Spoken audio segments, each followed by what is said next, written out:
लताफ़ा amethyst कैसा है, बात करते हैं इस इंट्रो के बाद। नमस्कार दोस्तों, आपका स्वागत है परफ्यूम ज्ञान में। मेरा नाम है अर्पित। आज के वीडियो में हम लताफ़ा के बादी अल ऊद एमेथिस्ट परफ्यूम के बारे में बात करेंगे। खुशबू, परफॉर्मेंस, इसके दाम के हिसाब से इसको ख़रीदना सही ऑप्शन होगा कि नहीं, कैसा क्लोन है ये इनिशियो के एटॉमिक रोज़ का, हर चीज़ों के बारे में डिस्कस करेंगे। वैसे अगर पहली बार आप ये वीडियो देख रहे हैं परफ्यूम ज्ञान का, आपको काम पसंद आए, काम का लगे, तो आप कंसीडर कर सकते हैं सब्सक्राइब करना। लाइक कर देंगे इस वीडियो को तो यूट्यूब थोड़ा इस काम को और लोगों तक पहुंचाएगा, ये कम्युनिटी और बड़ी बनेगी, मुझे भी मोटिवेशन मिलेगी।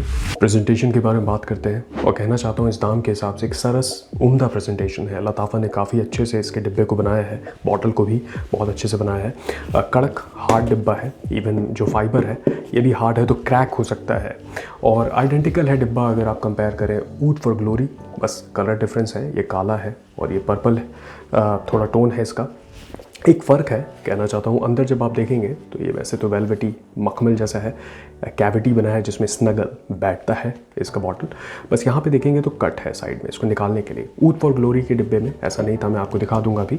अदरवाइज़ खूबसूरत डिब्बा है, बस ये हो सकता है कि थोड़ा आप ध्यान दीजिएगा, इसका ये क्रैक हो सकता है, ये प्लास्टिक जो है सामने, और होलोग्राम है दोनों ही बॉटल के मतलब डिब्बे के ऊपर, तो ये थोड़ा आसान नहीं होता कॉपी करना। अगर आप देखें इसके डिब्बे को तो इसके अंदर जो है वो कट नहीं था, तो मेरे ख्याल से लताफ़ा को ये महसूस हुआ कि कस्टमर्स को निकालने में दिक्कत होती होगी, क्योंकि ये काफ़ी अच्छे से दबा रहता है तो आपको खींच के निकालना पड़ता है बॉटल को। इसकी बॉटल को देख लेते हैं, बेहतरीन बॉटल है, बस शेड देखें तो पर्पल है, एग्जैक्टली सेम जैसे ऊद फॉर ग्लोरी का बॉटल है, बस प्रोडक्ट का नाम सामने डिफरेंट है। अदरवाइज़ भारी बॉटल हैं दोनों, कैप भी भारी है, ऊपर लताफ़ा का दोनों पे लोगो है, आपको दिख सकता है। और बात करें इसके नीचे जो प्लेट है, ये 100 ml की बॉटल है और ये परफ्यूम कॉन्सेंट्रेशन है। कभी कभी मैन्युफैक्चरिंग में कुछ गलतियां हो जाती हैं, तो मुझे ये प्लास्टिक अंदर ही मिला था जिसको मुझे शायद खींच के निकालना पड़ेगा, मैंने छोड़ दिया ऐसे ही। और ओवरऑल कैप भी भारी कैप है, और मेटालिक जो भी इसमें काम है वो गोल्डन शेड है, जैसे ऊद फॉर ग्लोरी में है वैसा ही है। जब इनको वे किया था मैंने तो 550 ग्राम का एक बॉटल है, तो आप इमेजिन कर सकते हैं कि हल्का नहीं है, लेकिन इस दाम के हिसाब से क्वालिटी काफ़ी अच्छा है। इसके स्प्रेयर को देख लेते हैं। कहना चाहता हूँ कि शायद ये पंच इन बहुत अच्छे से नहीं है, इसका जो एटमाइज़र है तो ये हल्का लीक करता है, शायद आपको दिख जाए जब भी इसको स्प्रे करते हैं, और ये एकदम एग्जैक्टली स्ट्रेट नहीं है, तो मेरे ख्याल से वही रीज़न होगा। अदरवाइज़ जो थ्रो है आप हाफ स्प्रे कर सकते हैं, फुल स्प्रे भी कर सकते हैं। मिस्ट सही है, अगर आप देखें एक क्लाउड सही बनाता है, तो एक पूरा स्प्रे करेंगे तो मेरे ख्याल से सही है। बस थोड़ा सा ये है कि इसमें हल्का सा रेसिड्यू रह जाता है, शायद लीक करता है हल्का, तो उस चीज़ में मेरे ख्याल से ये मैन्युफैक्चरिंग की थोड़ी गलती होगी। अदरवाइज़ थ्रो और मिस्ट ठीक ठाक। इसके खुशबू के बारे में बात करते हैं। देखिए ये गुलाब बेस्ड परफ्यूम है, रोज़ बेस्ड, और इसके नाम में ही ऊद है, तो इसके डीएनए में ऊद है। मैं सभी नोट्स को स्क्रीन पे डाल देता हूँ, लेकिन आपको याद क्या रखना है, जो सबसे प्रोमिनेंट नोट्स हैं वो गुलाब, रोज़, फिर ऊद है, शुरुआत से लेकर अंत तक रहता है। ड्राई डाउन में हल्का वनीला महसूस होता है, थोड़ा एम्बर महसूस होता है, और जो टॉप नोट जब इसको स्प्रे करते हैं तो मिला हुआ रहता है वो बर्गमो की सिट्रसनेस है, और कहते हैं पिंक पेपर, लेकिन इसमें मिर्च की बहुत ही हल्का मुझे महसूस होता है। इसमें जो अमेलगमेशन है, जो मिश्रण है, वो गुलाब बहुत ही इंटेंस गुलाब है। और देखिए ये भी है कि लोग कहते हैं कि ये क्लोन है इनिशियो के एटॉमिक रोज़ का, जिसका मैंने डीकैन इस्तेमाल किया है छोटा। ये कह सकता हूँ कि एज अ क्लोन बहुत सटल डिफरेंसेस हैं।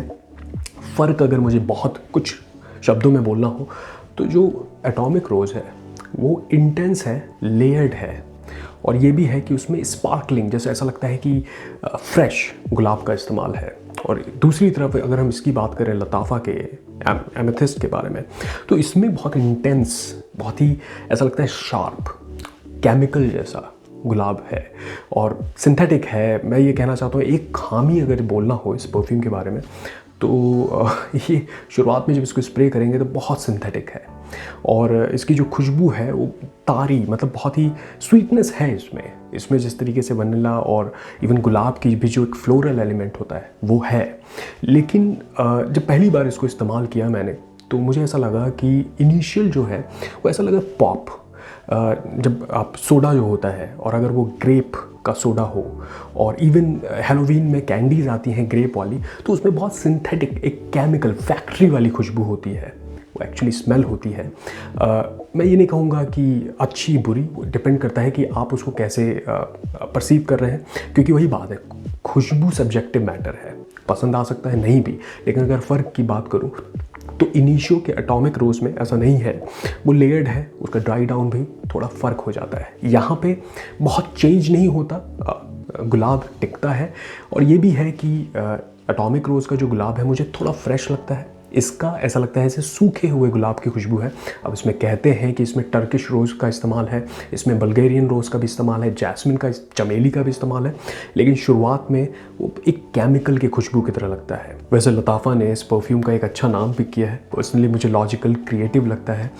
एमेथिस्ट जो है ये एक पर्पल क्रिस्टल है, प्रेशियस स्टोन होता है, तो अगर आप पूरा प्रेजेंटेशन देखें तो पर्पलिश है, और एक सटल नुआंस को भी पकड़ा गया है। अगर इनिशियो के एटॉमिक रोज़ को देखें तो उसका भी बैगनी कलर का एक प्रेजेंटेशन है, बॉटल है, तो कॉपी किया गया है, लेकिन थोड़ी क्रिएटिविटी भी है, नाम अच्छा है तो उस हिसाब से अच्छा लगता है।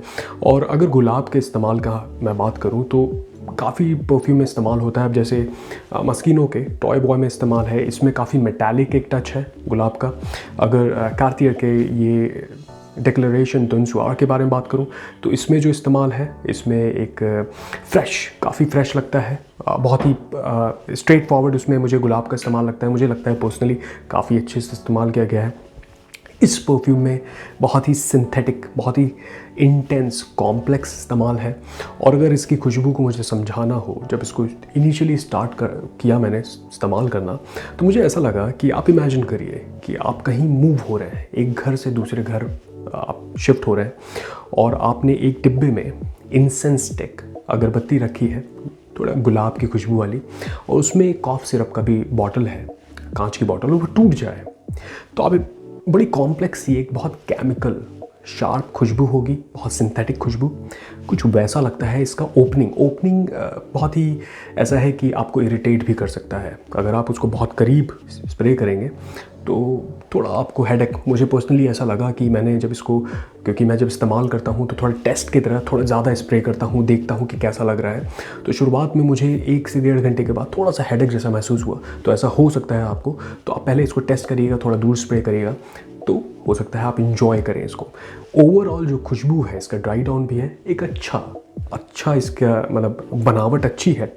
बस ये है कि समझने वाली बात है कि सटल डिफरेंसेस हैं अगर क्लोन की तरह देखा जाए। और मेरा तो यही मानना है कि क्लोन कितना बेहतर है इससे कुछ मतलब नहीं है, क्योंकि आप पैसा दे रहे हैं खुशबू के लिए।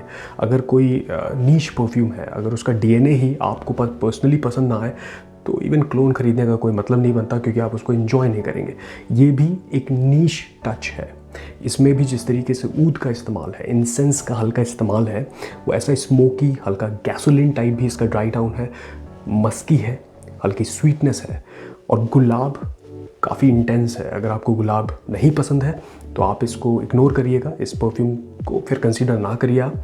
लेकिन एक बहुत ही अच्छा यूनिसेक्स ऑप्शन मुझे पर्सनली लगता है। अगर एक आप ऐसा परफ्यूम चाहते हैं, आप मैरिड हैं और आप चाहते हैं कि एक परफ्यूम खरीदूं, आप भी इस्तेमाल करें, आपकी वाइफ भी इस्तेमाल करें, तो एक अच्छा ऑप्शन हो सकता है। थोड़ा समझें, अगर आपको एक मैस्कुलिन परफ्यूम, मर्दाना परफ्यूम चाहिए, तो आप इसको अवॉइड कर सकते हैं। इसके इस्तेमाल के बारे में बात करें, अब क्योंकि ऊद बेस्ड परफ्यूम है, गुलाब बेस्ड परफ्यूम है, तो मैं पर्सनली टीन्स के लिए, मतलब 25 के नीचे है, तो मैं सजेस्ट नहीं करूँगा। कॉलेज, यूनिवर्सिटी, काम के लिए मुझे पर्सनली नहीं लगता कि ये अच्छा ऑप्शन है। थोड़ा ऐसा भी हो सकता है कि इरिटेट करें किसी को, थोड़ा सा ऐसा कि आपसे लोग पूछ सकते हैं, और अगर आपके दफ्तर में ऐसा है कि 0 फ्रेग्रेंस पॉलिसी है, तब तो बिल्कुल ना लगाएं इसको, क्योंकि इसका जो है ओपनिंग ऐसा हार्श है, थोड़ा लोगों को पता चलेगा। यूनिसेक्स है तो मेल फीमेल दोनों कैरी कर सकते हैं। किटी पार्टी के लिए, इवनिंग टाइम अगर कोई पार्टी है, शादी है, बर्थडे है, क्लबिंग के लिए इसको कंसीडर किया जा सकता है, क्योंकि लोगों को पता चलेगा। बस ये समझें कि खुशबू इसकी जो है मास प्लीजिंग नहीं है, तो थोड़ा नीश है। थोड़ा ऐसा हो सकता है कि कुछ लोगों को पसंद आए, कुछ लोगों को ऐसा लगे कि आपने कुछ बहुत हार्श लगाया है, थोड़ा सिंथेटिक लगा है, तो समझें इस बारे में। पर्सनली मैं इसको एंजॉय करता हूँ, मुझे इवनिंग टाइम मुझे लगता है ठंडी के लिए एक अच्छा ऑप्शन है, लेकिन अगर एसी इन्वायरमेंट है तो लगाया जा सकता है गर्मी के दौरान। परफॉर्मेंस की बात करें तो डिसेंट परफॉर्मर है, स्किन पे बड़े आराम से मुझे 7 से 8 घंटे लॉन्जिविटी मिल जाती है। कपड़े पे स्प्रे करता हूँ तो करीब 15-20 घंटे पूरे दिन तक रहता है, दूसरे दिन भी आपको खुशबू आएगी लेकिन बहुत करीब हो जाता है। तो लॉन्जिविटी डिसेंट है, अच्छी है। लेकिन अगर प्रोजेक्शन की बात करूँ तो शुरुआत के 2 से ढाई घंटे तक स्ट्रॉन्ग प्रोजेक्ट करता है। किसी कमरे में एंटर करेंगे आप तो आपकी प्रेजेंस महसूस होगी, करीब 3-3.5 फीट तक लोगों को पता चलेगा, लेकिन उसके बाद ये करीब आ जाएगा। और करीब बोल रहा हूँ तो ऐसा मत सोचिएगा कि सिर्फ आपको स्किन सेंट बन जाता है, नहीं, ऐसा नहीं है। आप मूव करेंगे, किसी एलिवेटर किसी लिफ्ट में जा रहे हैं तो लोगों को पता चलेगा आपने कोई कोलोन लगाया है। शुरुआत में थोड़ा हार्श है, थोड़ा सिंथेटिक है, तो समझें कि तुरंत स्प्रे करके थोड़ा इसको सेटल डाउन होने दें। जो इसका करीब आधे घंटे के बाद एक प्रोजेक्शन है, बड़ा डिसेंट सा है, लोग उसमें आपसे पूछ सकते हैं आपने क्या लगाया है, तारीफ़ें भी मिल सकती हैं। तो निष्कर्ष क्या निकलता है, लताफ़ा इसको ऊद फॉर ग्लोरी के ही रेंज में रखेंगे, लगभग 2 से ढाई हज़ार रुपये तक में, कभी कभी तो आपको 1700-1800 तक में मिल सकता है। तो उस हिसाब से तो प्रेजेंटेशन आला है, जिस हिसाब से इसका डिब्बा है, बॉटल है, मुझे नहीं लगता कि इससे अच्छा कुछ एक्सपेक्ट कर सकते हैं। मुझे तो कभी कभी ताज्जुब होता है कि एक कंपनी 2-2.5 हज़ार रुपये के रेंज में इतना अच्छा प्रेजेंटेशन दे रही है, तो मुमकिन है। उस हिसाब से मुझे बहुत अच्छा लगता है कि एक कंपनी ऐसा कुछ बना रही है। अब खुशबू की बात करें तो क्योंकि ये गुलाब बेस्ड परफ्यूम है, ऊद है, इंसेंस है हल्का, तो आपको समझना पड़ेगा। ब्लाइंड बाय के लिए बिल्कुल नहीं। इसको अगर आप अभी बिगनर हैं, अभी आप शुरुआत कर रहे हैं, 1-2 परफ्यूम ही खरीदा है, तब भी इसके बारे में सोचें, समझें, क्योंकि ऐसा हो सकता है यूनिसेक्स है, मर्दाना नहीं है, तो उस हिसाब से आपको समझना पड़ेगा कि आप ऐसा कुछ चाहते हैं लगाना, कैरी करना चाहते हैं, तभी कंसीडर करें। अदरवाइज पैसा वसूल परफ्यूम है, डजंट मैटर सिंथेटिक है, केमिकली इसमें ऐसी उसमें स्मेल है, ये सब चीज़ें होती हैं, एक खुशबू ही है। सेटल डाउन कैसा हो रहा है, ड्राई डाउन कैसा है, वो बहुत मैटर करता है। हाँ, ये है कि पैसा इसीलिए ज़्यादा दे रहे हैं, डिज़ाइनर जब अच्छा एक कॉम्पोजिशन बनाते हैं तो उसमें बहुत सब कुछ मैटर करता है कि शुरुआत में भी वो एक सटल अच्छी खुशबू हो, नेचुरल खुशबू हो। लेकिन यहाँ पे ये सब थोड़ी छोटी छोटी चीज़ें हैं जो मार खाती हैं, लेकिन स्टिल मैं कहूँगा पैसा वसूल परफ्यूम है। बस इसके खुशबू को समझें तभी कंसीडर करें। अगर आप शुरुआती 1-2 परफ्यूम खरीद के आप चाहते हैं कि कुछ यूनिक, तब कंसीडर कर सकते हैं। अब जल्दी से रेटिंग कर लेते हैं। इसको प्रेजेंटेशन में मैं 10 दूंगा।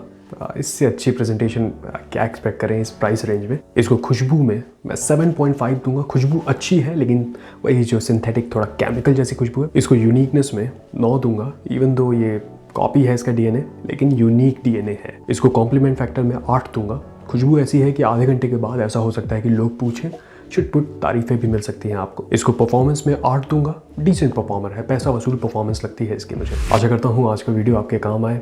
मुझे कमेंट बताइएगा आपका सबसे पसंदीदा गुलाब बेस परफ्यूम कौन सा है, और कौन से रिव्यूज़ देखना चाहते हैं, कैसे लिस्ट देखना चाहते हैं, मुझे बताइएगा। चलिए, आप अपना ख्याल रखिए, मैं आपसे मिलूंगा अगले वीडियो में। नमस्कार।